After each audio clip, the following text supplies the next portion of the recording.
Good to go, right? Yep. All right. So, Hello, everyone.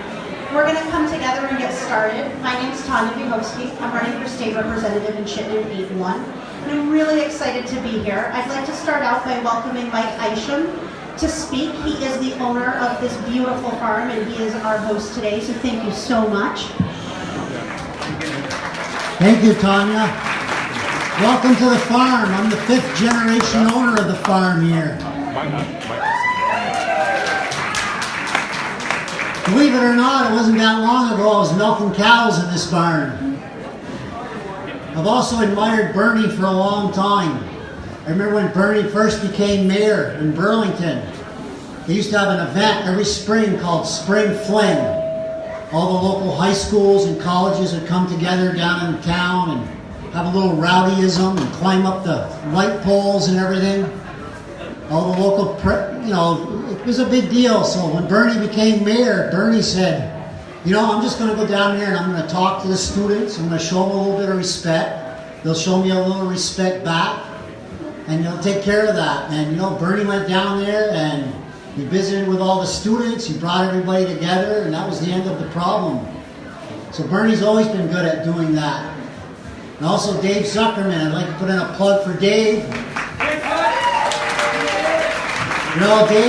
Dave's one of the hardest working farmers I know besides me. Dave works all the time. Dave's a hard working man. He's a good farmer. The farmers feed the people in this country. So thank you everyone for coming today to the farm and having something to eat. And I'm going to let the important people talk now. Thank you. Thank you, Mike. You're really important too. You're feeding us all. Thank you. I too have been really inspired by all of the people who are going to speak today, and we're going to start out with Christine Hallquist. She is running for governor, and she's running to make history as the first openly trans person to be a major party nominee anywhere in the country. Christine also led Vermont Electric Co-op from near bankruptcy to nationally recognized utility without raising rates, and is committed to really supporting Vermont with a $15 minimum wage and 90% renewable energy by 2050. So without further ado, please welcome Christine Hallquist. Thank you, everybody. And thank you to the Ishams for sharing their farm. This is such a wonderful event. And Vermont's such a wonderful place, of course, and you're all wonderful. My passion in life was to solve climate change. In 2004, I went to Quebec City to listen to the Intergovernmental Climate Change Commission first report talk about what carbon was going to do to our planet. And I knew the electric grid, and I knew Vermont could be a key to solving that problem. I became the CEO of Vermont Electric Cooperative, and in 2005, when I became CEO, Vermont Electric Cooperative was on the edge of bankruptcy. The state was ready to put it out of business, had the highest electric rates in the state, had the highest number of outages. I pulled the employees together, and I said, look, I only give myself a 10% chance of success. I've had a lot of business background, but I know the power of people. I know we can do great things when we pull together.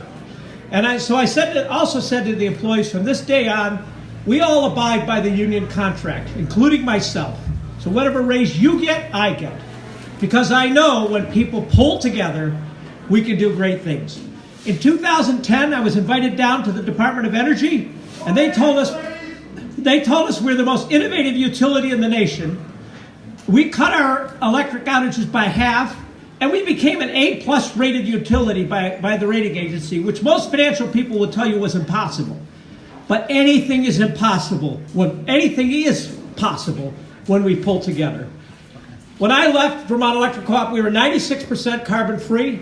We were offering incentives for people to move away from fossil fuel heating, cooling, and transportation, and we did it without a rate increase for 5 years, proving you can solve climate change and it does not need to cost more money.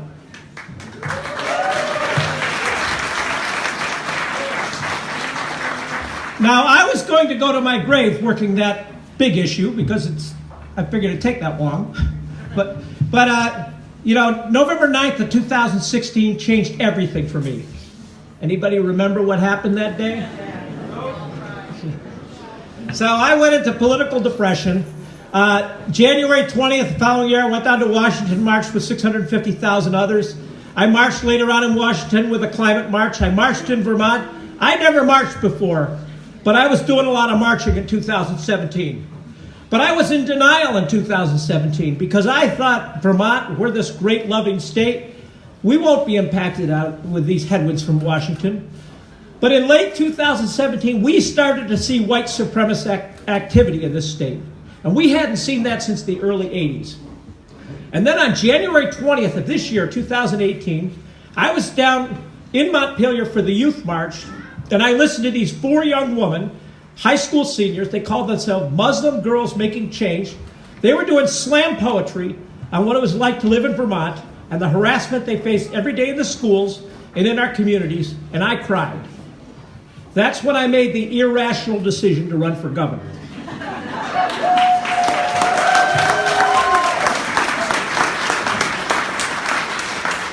Now, when I look at our state and what the way Phil Scott is running this state, he's following the same tactics as the national GOP party. You know, he talks about helping the most vulnerable and creating an affordable state, but he vetoes a raise in the minimum wage. He vetoes a family leave bill. He vetoes a toxic and toys bill. He vetoes a polluters pay bill, and he vetoes a bill bill to help end racism. So when I look at that, I know when he's talking about affordability who he's talking about. So what I'm going to focus on in Vermont is affordability for how it impacts the working class. If you look what's happened since the early 80s, the working class has not seen an increase in their real wages. We've actually seen a decrease. And you hear about the hype about all the jobs that have been created in the last year, yet the working class has not seen an increase in wages. What we're seeing is a systematic shift of wealth. We're now, we have an incredible separation of wealth to the point where I think it's dangerous to the future of our democracy. And we need to move that back. And I'm committed to do that. Now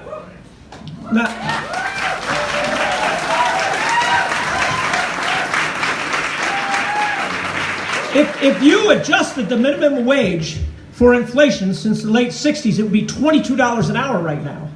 And people had benefits back then. When you ask people what does it cost to live in a 2-bedroom unit, it's $22 an hour. You know, I'm pretty good with math, but it doesn't take rocket science to figure out what's happened. If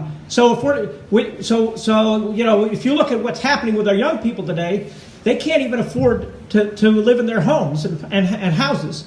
And I'm going to tell you, when I grew up, you know, I grew up in Baldwinsville, New York, small town just like Morrisville that I live in today.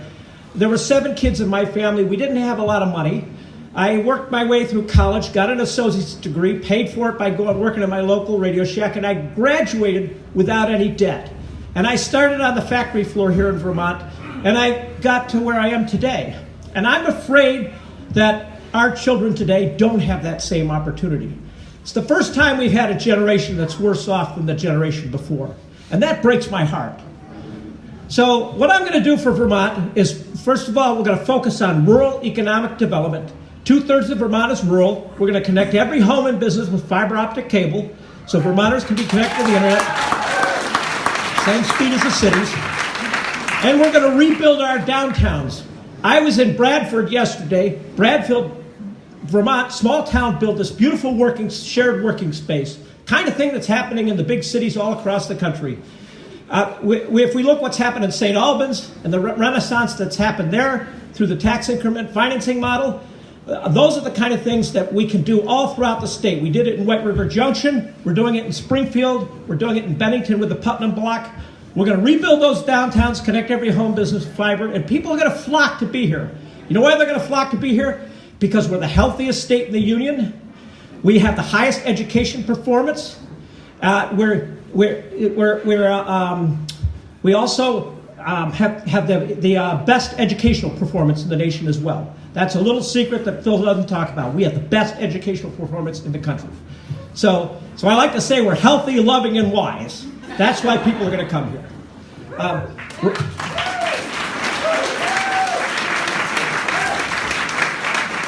We're also going to continue to move towards improved Medicare for all, because health care is a human right.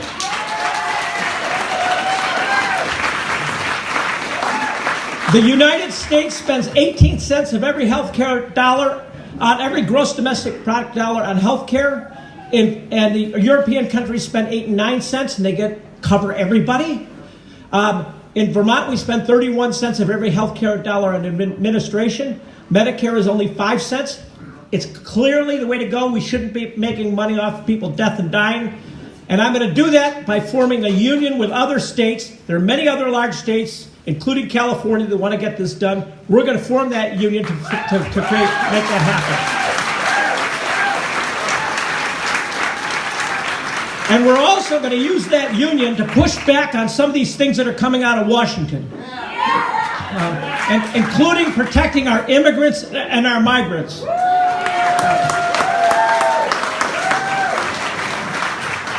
I'm also committed to keeping our rural schools open. You know, because if we close a rural school, it makes our economic situation worse. These small communities, the school is the heart of that community. If we close the school, then people aren't going to come to that community. So rural Vermonters and rural Americans are suffering, and we've got to pay attention to them. And by the way, we'll also solve climate change, because we can. So this is not the hardest thing I've ever done.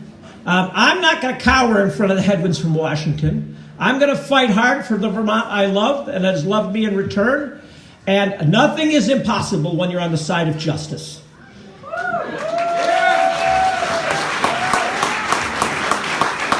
And I make one final promise to you all. I actually introduced this promise after the Kavanaugh hearings. I promise all of you here, I will go out of my way to make Donald Trump very uncomfortable.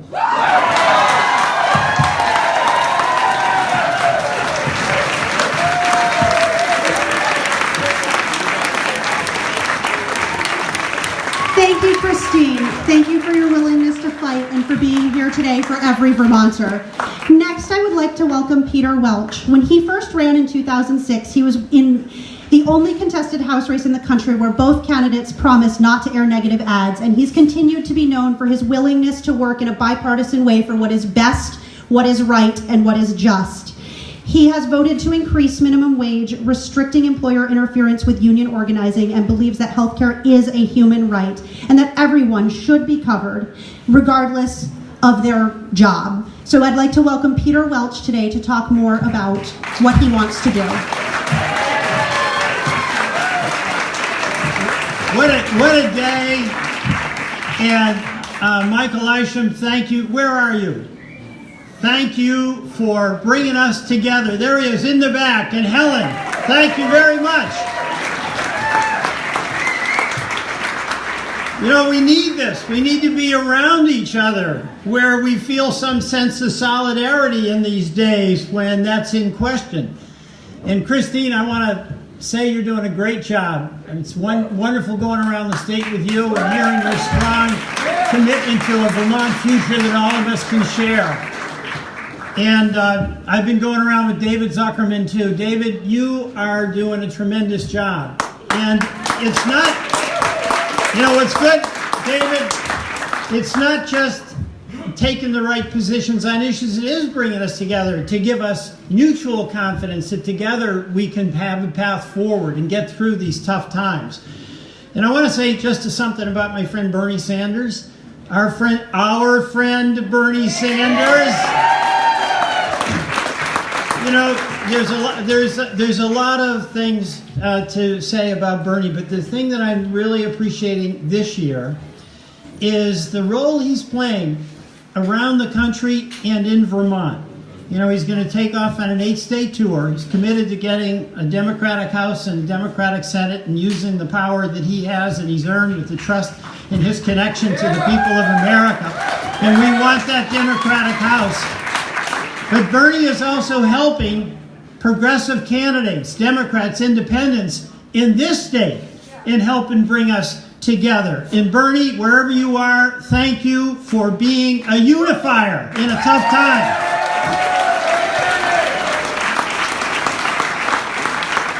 I want to make 2 points.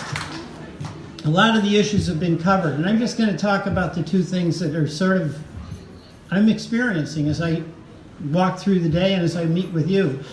One is, I think all of us are still hardly believing that a man who said the things he said about women, who said the things that he said about a person based on their religion, who in our name implemented a policy of taking children from their parents. We can't believe that a person who would say the things that he did and is now doing the things he did would be elected President of the United States. It just is beyond our imagination that could happen, and it did. And we're all stunned. And we're still reeling from it. And that's why the solidarity we have with a gathering like this is so important. But the Constitution does give the people of this country every 2 years an opportunity to say it is time for a mid-course correction, and we across this country are going to elect a Democratic House of Representatives. That's what's going to happen. But the second thing that's really important for us to remember is not just the issues. You know, I was down in Woodstock. Bernie was down in Washington on that god-awful Kavanaugh hearing. I mean, by the way, where is Mitch McConnell from? What planet? But this man came up to this man came up to me and he said, "Peter, I'm with you and Christine and David and Bernie on Medicare for all and a higher minimum wage. I'm getting together with dealing with climate change, on educational opportunity for everybody, getting rid of student debt." But this is a Marine who has served 6 years and a couple of tours of duty. And he said, those are all important. But we are fighting for our basic democracy. And this man in the White House is attacking the guardrails of democracy. That is what is at stake. And it's up to us to take that back. That is what is at stake. And you know, I'll end with this. In your very nice introduction, you say I try to reach out. You know why I try to reach out? Medicare for all is good for you whether you're in a red state or a blue state. A higher minimum wage is good for you whether you're working in McDonald's or Wendy's in a red state or a blue state. A lower prescription drugs has no favorites whether you're in a red state or blue state. We bring those prices down. That's going to be good for everybody. And that's why we want to reach out and be unified, because people who are in pain, they're in red states, they're blue states, they're good people who have farms, they're good people who have minimum wage jobs, they're good people who had an accident, they're good people who are suffering the loss of a loved one. We're all in this life together. And the biggest challenge for us, and this is what is so reprehensible about that man in the White House, he does not believe that we are in it together. It's a zero-sum game, and the winner takes all. That is not who we in America are, and I believe whether you're in a red state or a blue state, most of us in America believe we are in it together. And that is what we're going to say in this election. So thank you very much, and thank you to the Ishams.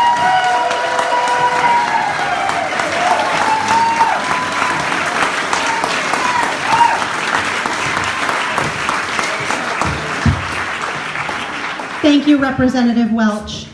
Next, I would like to introduce David Zuckerman. He is a hardworking farmer, as Mike Isham pointed out. And it's important to note he has also been a hardworking legislator for over 2 decades, where he has fought for living wages and regular Vermont people. As Lieutenant Governor, he's continued to lead and unite the state together to continue the work for environmental justice, economic justice, and social justice. and a Vermont that works for everyone. He has been someone who's inspired me to step into this political world and be part of a new wave of leaders to continue that fight, and it's my honor to welcome Lieutenant Governor David Zuckerman to speak today.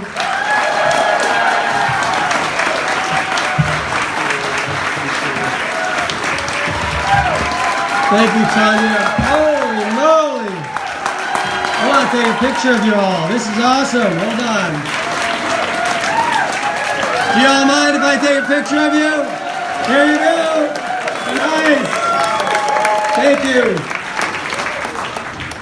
Well, thank you all so much for coming out today. I want to first thank my spouse, Rachel, who was here this morning at 5:30 with me, stuffing the herbs and spices that she made, not me, into the pig that's now hopefully in many of your bellies.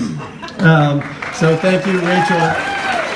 And trust me, she does many of the things that I don't do because I'm out there stumping, working, trying to do the things that you want me to do.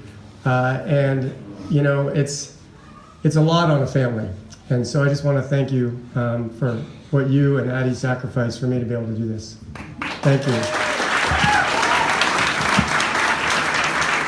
Now, Mike Isham talked about hardworking farmers, and that guy has turned this space into such an amazing place with all the pick your own pumpkins and the trees and making this space available. So can we give it up again for Mike and Helen?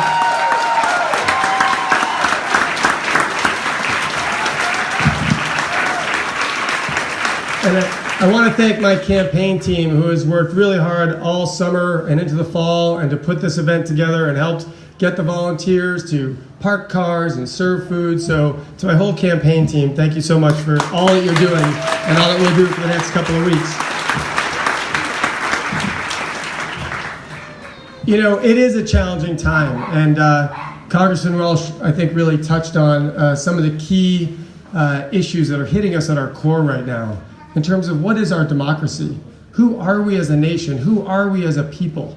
Are we going to keep pointing fingers at others and say, my problems are because of him or because of her or because of them for their religion or their background or their history? That's not who we are.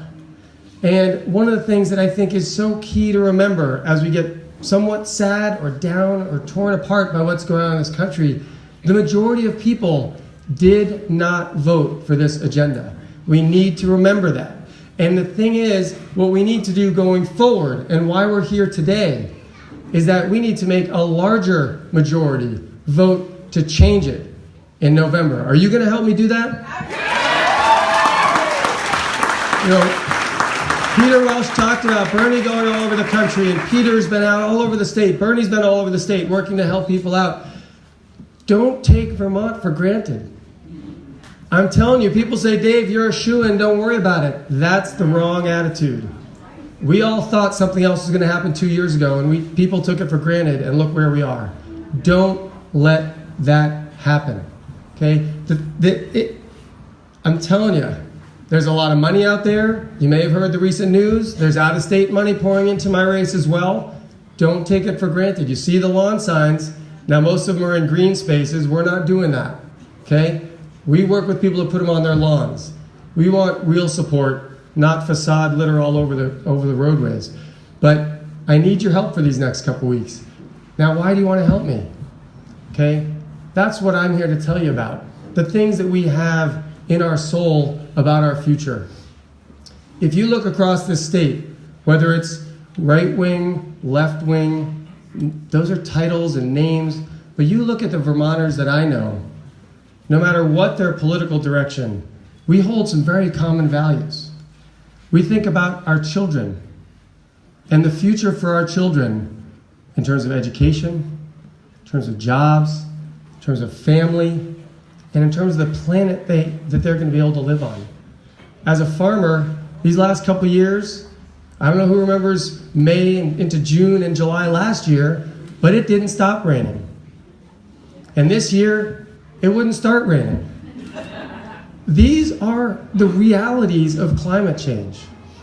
And Vermonters across the board are concerned about climate change and our water and it's the pollution of our water. And they don't point fingers that it's this person's fault or that community's fault. We go, what are we going to do together to make sure farmers get paid well enough that they don't have to squeeze the land that hurts the water? What are we going to do in our urban areas to make sure we don't have combined sewer overflows into our lake? What are we going to do about transportation so we don't have as much runoff coming from our transportation infrastructure? People believe in that regardless of red and blue, right or left, Republican, Democrat, progressive. And what we have to do is go out and talk to people and listen to people about that common value that we have and say, how are we going to move forward together? Now, I'm going to talk about my opponent for half a second, because his main campaign has been that as Lieutenant Governor, I've made the office extraordinarily partisan, which is really kind of funny in a way, because I have worked diligently to bring people into the office from different perspectives. I've given different perspectives, FaceTime town meetings with me to talk about the pros of raising the minimum wage and those who are opposed. I bring people into the office from all kinds of different issues and say, we got to come together and figure out the differences, whether you're environmentalists and union workers, come together and let's figure out the differences so that we can move forward together for jobs and the environment in Vermont. And we in Vermont, little known fact, unlike any other state out there, with Democratic majorities, thankfully, in the House and the Senate, we still give chairmanships and chairwomanships to Republicans. Because once you're elected, the labels don't matter anymore. You want to take advantage of all the skills of all the people who are serving the public in this state. The ability to run meetings fairly, the ability to bring in different perspectives to make sure we take all the ideas to come up with the best solutions for Vermonters. And it's around our kids and our education system and our future for a rural economy with broadband and a diversified agricultural economy. I mean, look what Mike has done with this place. This is part of the economic future of Vermont. And we have all these ideas in common. Now, 2 years ago, that was a terrible night. And at the same time, I got elected. So it's hard for me to say that, but it really was a terrible night. And it really shook us to the core. And the question is, what are we going to do about it? We do have to resist. But we have to resist in a civil and respectful manner. I was just interviewed by the media today about something I had not heard yet. And I don't know how many people here have heard it. But there's a Republican woman running in Vermont for the House who received a very threatening letter, anonymous letter yesterday, in Vermont. That is not who we are. And I said, it doesn't matter whether it's extreme right or extreme left. That is not who we are in Vermont. And we cannot take, thank you.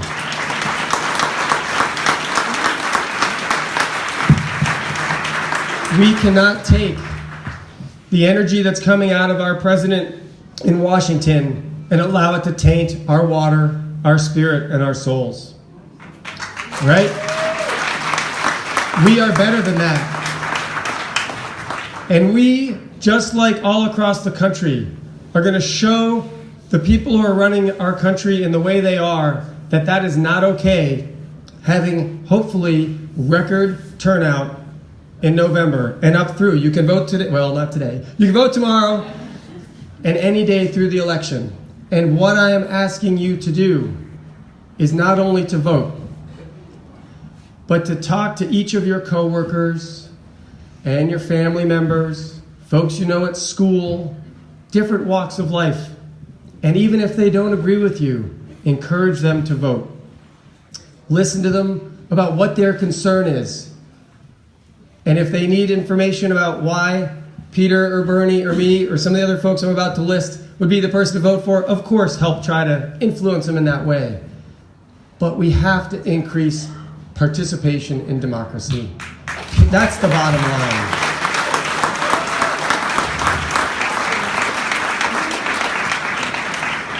Now I'm going to wrap up shortly here, but I'm going to talk about those things we have in common.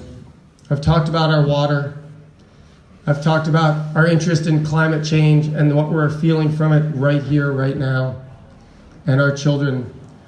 But when that vote happened 2 years ago, and I looked at my daughter, there were two things. It was the Supreme Court and climate change. And these last couple weeks have been the bottom of the bottom on both of those counts. But 3 weeks from now, we can get to the top, and we can turn it around. And we're going to turn it around for environmental justice. We're going to turn it around for social justice so that people like Kaya are also not bullied out of office. Right? We are going to turn it around to build a rural economy. And we're going to turn it around presenting civility as the way forward. Now there's a couple people I need to recognize that are here, because we would have a lot of speakers if all the different people running for office were given a chance to speak. But you have incredible candidates all across the state who have come here today. You have serving senators in Chittenden County. Senators Ginny Lyons, Michael Sirotkin, and Chris Peterson are all here, and Debbie Ingram as well. And I know Tim Ash and Philip Ruth had intended to come, so I hope you will put those 6 folks on your ballot if you're in Chittenden County. We have Representatives Terry McCaig, right here from Williston as well. So Terry, thank you. Maxine Grad, Trevor Squirrel, Deanna Gonzalez, and Brian Chena are here. Have I missed any elected people who are here? One right here. What? Who's that? Elected. Those are electeds. All right. And then we have a number of candidates who are also here. Randall Zott from Windsor, Tim Giles from Rutland, Jeremy Hansen down in Washington County, Ed Simon in Franklin County, Tanya, our amazing host. Can we give it up for Tanya? Over in Essex. And Frank Davis. And have I missed any candidates? Did I get you? I got you. All right. So if you're from those communities, support them, but get out from whatever community you're in these next couple weekends. Help folks with their campaigns if you can. Now I have an incredible opportunity here to welcome our next speaker. This gentleman is the person that inspired me back in 1992 as a cynical college student at UVM who thought politics was all taken over by corporate interests and corporate money. Now, unfortunately, that part hasn't quite been addressed yet. However, I was inspired by this person who was very clear and wore his politics on his sleeve. He said exactly what he believed and said, "This is who I am. If you want this to represent you, vote for me. If you don't, that's okay. We have to respect all different views." And he was fighting for all those issues that we've just talked about. And he wasn't taking a penny of corporate money, as I have not for the last 20 years either. And he inspired me and has now inspired people all across the country in these last few years, and is going to inspire many more to vote in the next few weeks. Please welcome our Senator Bernie Sanders.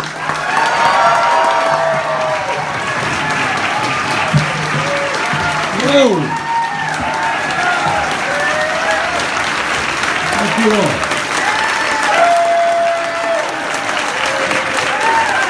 Thank you.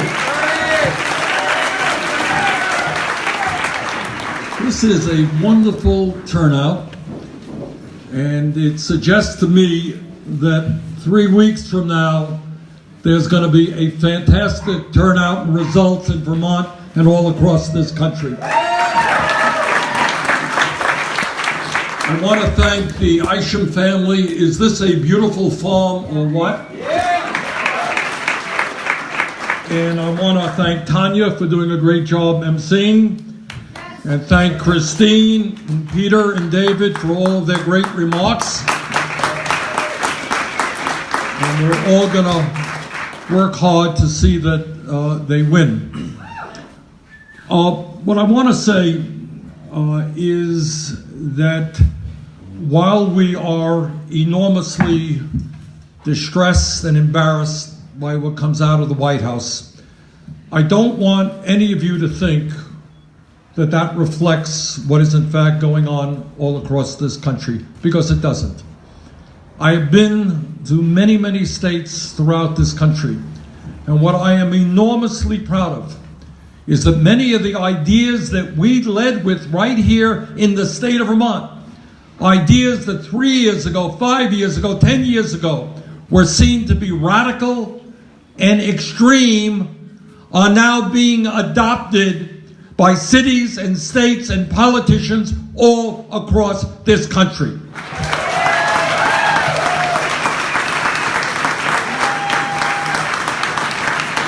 A few years ago, there was a lot of discussion, should we raise the minimum wage to $10 an hour, or is that too radical an idea?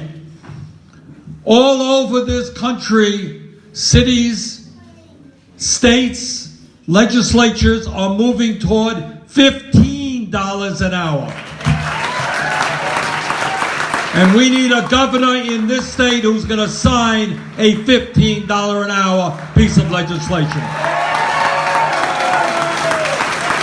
We got an economy in which the top 1% is doing phenomenally well, an economy in which the 3 wealthiest people in this country own more wealth than the bottom half of the American people.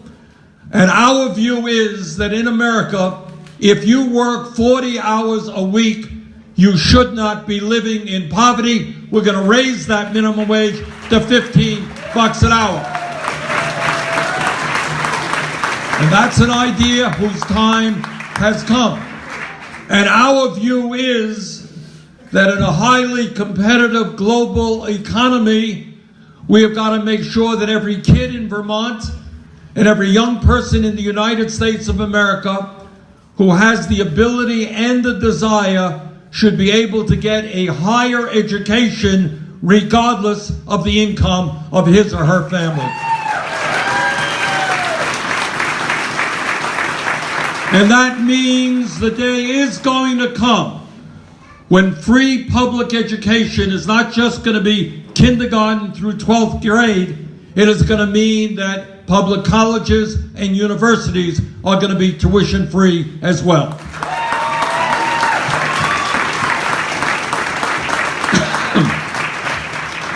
And to all of you who are struggling with high student debt, and you're paying interest rates of 7 or 8%, what we believe is that if Trump can give $1 trillion in tax breaks to the top 1%, we damn well can substantially lower student debt in this country.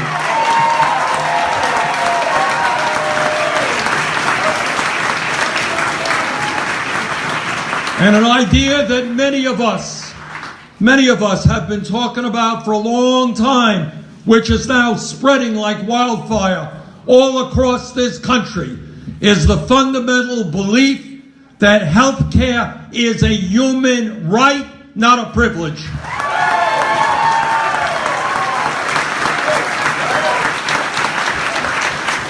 And a few years ago, when some of us were talking about that idea nationally, we were told, too radical an idea, not what the American people want. Last poll that I saw, Reuters poll, 2 months ago, 70% of the American people support a Medicare for all single-payer program.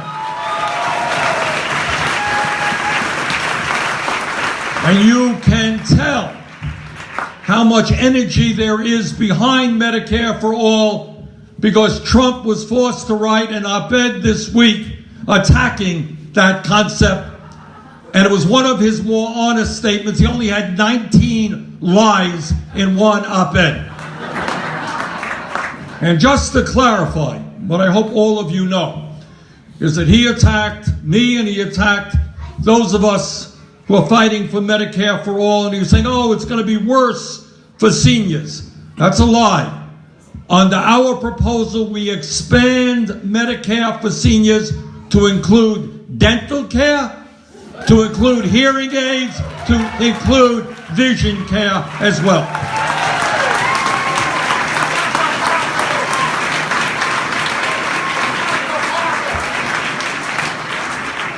This morning, I happened to be watching one of these Sunday morning shows. And I saw a representative from the Trump administration, a fellow named Larry Kudlow. And he was asked about climate change. And when we think about climate change, we look around us right now on this beautiful farm in this beautiful state, on this beautiful, beautiful day. And many of you are familiar with the fact that a recent report, 700-page report, came out compiling the works of scientists all over the world on climate change.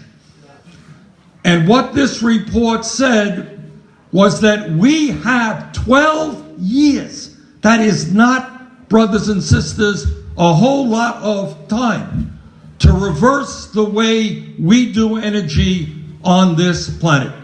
And this Kudlow, representative of the Trump administration, was asked his views on it, and the typical Trump administration response, well, we don't know, probably too radical, we're not sure. We do know. And we know that now is the time to take on the greed of the fossil fuel industry.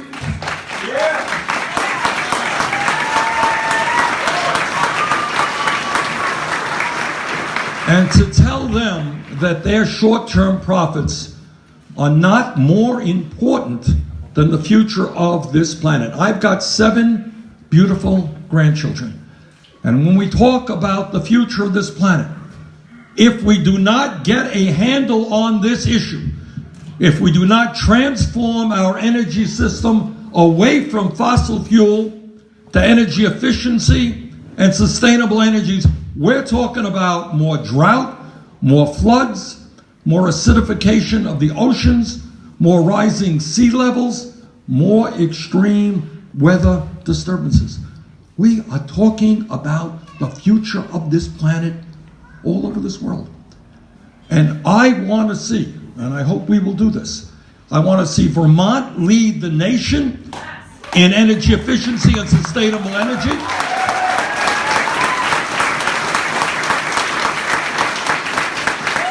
I want to see this country lead the world. And when we do that, not only can we combat this incredible disaster awaiting us in climate change, we can also, believe it or not, lower fuel bills for millions of people because the cost of such energies as solar is plummeting. So if you want to save money on fuel, if you want to create millions of jobs, if you want to preserve the planet, work with us in taking on the oil companies and the coal companies and transforming our energy system.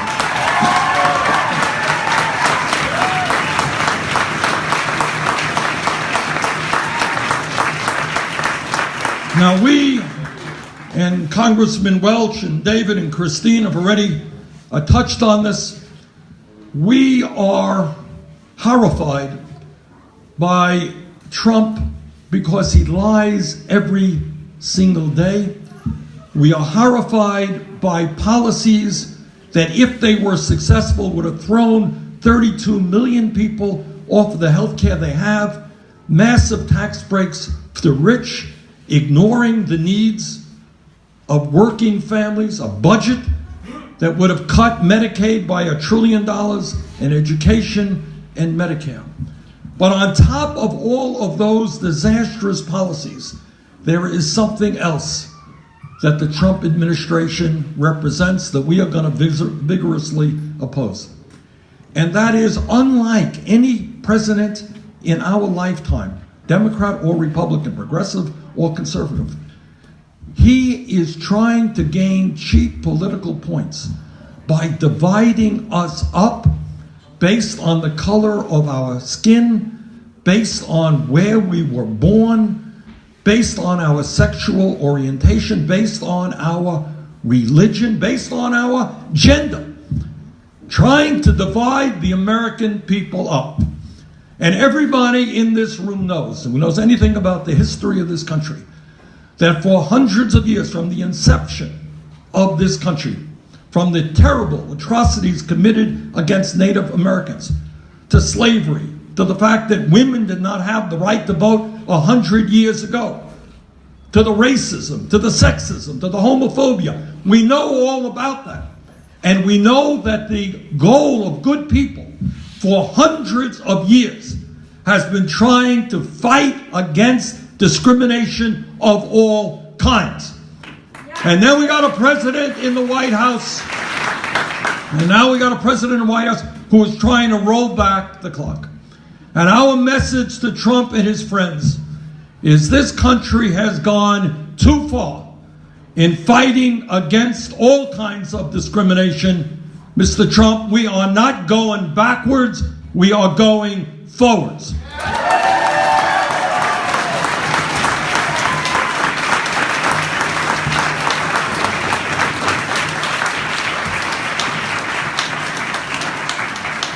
As David mentioned, 4 years ago in this country and in the state of Vermont, we had the lowest voter turnout since World War II. Lowest voter turnout in over 70 years. And I think people were demoralized, people were giving up. But let me just say this. 4 years ago, because of that low voter turnout, because of a lot of big money interest supporting the Republican Party all over this country, Republicans did very, very well. They now control, as you know, Senate, the House, White House, control half the states in this country. That was 4 years ago. We cannot make that same mistake again. Our job right now, and by the way, I want to congratulate David and the legislature and the Secretary of State. We have made real progress in making election law in Vermont much, much better, much more progressive. Unlike some of the southern governors in Georgia and elsewhere who are working overtime trying to suppress the vote, trying to make it harder for poor people or people of color or young people to vote, we are opening up the process here in Vermont, making it easier for people to vote. And that's the way it should be. So our job in the next 3 weeks, and I know previous speakers have made this point, is to bring out your friends, your family, your co-workers. This is, in fact, the most important midterm election in the modern history of this country. And our job is to have the largest voter turnout in midterm history in the state of Vermont. And if we do that, I have no doubt, none whatsoever, that all of the candidates who are here today and others throughout this state are going to win sweeping victories.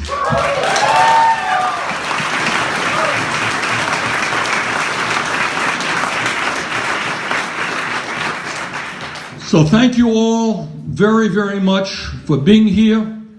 We got 3 weeks to go. Let's roll up our sleeves. Let's get to work and let this state lead the country in creating the kind of nation we all know we can become. Thank you all very much.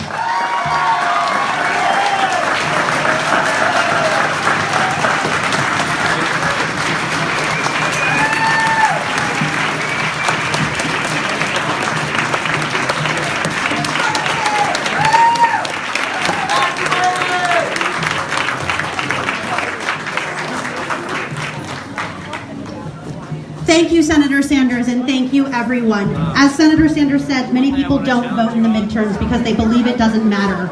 Many federal changes have started right here in Vermont, so get some ice cream, Jerry Greenfield's in the back, and then get out and vote and take 10 of your friends. Thank you so much.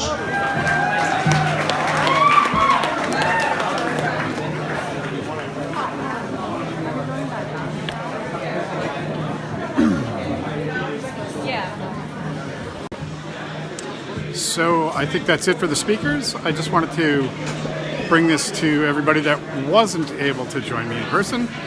Look, Emily's here. So excellent turnout. I've never seen this many people show up for this event ever. So That's really encouraging. I'm excited about that. So that's it for now. Tune in the next time, and I don't know where I'm going next, but you'll be seeing it right here on Facebook. So that's all. Let me just check and see if there are any questions that I'm missing.